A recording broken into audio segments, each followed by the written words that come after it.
21h. La nuit va bientôt tomber sur la France.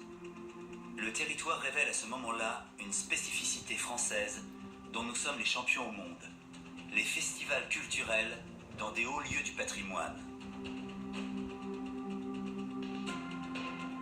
Ici, sous les arches millénaires du pont du Gard, un grand événement se profile. Une nuit de musique et de fête, le festival Live au Pont. Voici la carte des festivals culturels en France. L'été, ils explosent aux quatre coins de l'Hexagone, rassemblant des publics de tous âges et de toute provenance. Sur l'année entière, on compte 2 700 000 spectateurs et plus de 1400 festivals musicaux sur l'ensemble du territoire. Emmanuel Négrier, directeur de recherche au CNRS, explore la France des festivals. Depuis les années 80, la carte des flux culturels français a pris une multitude de formes en perpétuelle métamorphose. Décryptage. Au temps de Malraux et au tout début de l'ère Lang, dans les années 80, il y avait en gros Paris, les grandes capitales régionales et le désert français en matière de culture. Aujourd'hui, ce qui distingue les pratiques culturelles d'un Lozérien et les pratiques culturelles d'un Marseillais et d'un Parisien, ce qui les distingue est beaucoup moins fort que ce qui les réunit. Voilà qui pourrait bien expliquer l'immense succès de telles manifestations. La plus spectaculaire est sans doute celle des Vieilles Charrues, en Bretagne. 200 000 personnes sur 4 jours.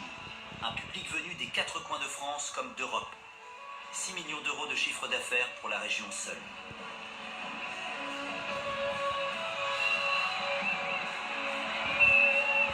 En fait, on se rend compte qu'il y a beaucoup plus d'ouverture à la fois sociale et culturelle dans le public des festivals qu'on pourrait l'imaginer.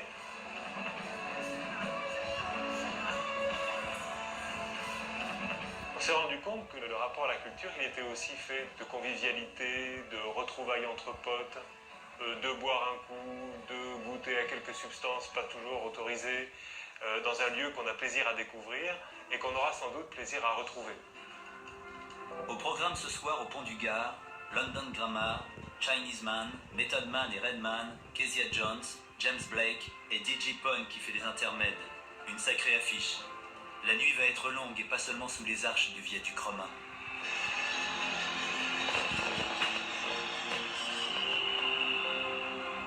Le soleil achève sa course quand la France poursuit la sienne.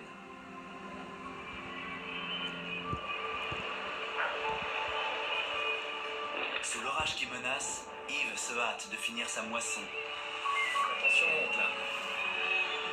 L'Allemagne est sollicitée au niveau export parce que les blés russes et ukrainiens auraient des problèmes de qualité. Bah, les prix remontent là. C'est fou. Des festivaliers en transe envoient vers les étoiles leurs rêves de nuit sans fin. François reprend son poste, prêt à affronter de nouvelles pulsations. Va-t-il sentir monter dans ses manettes la consommation des festivals ? 156 du Cross Parcel.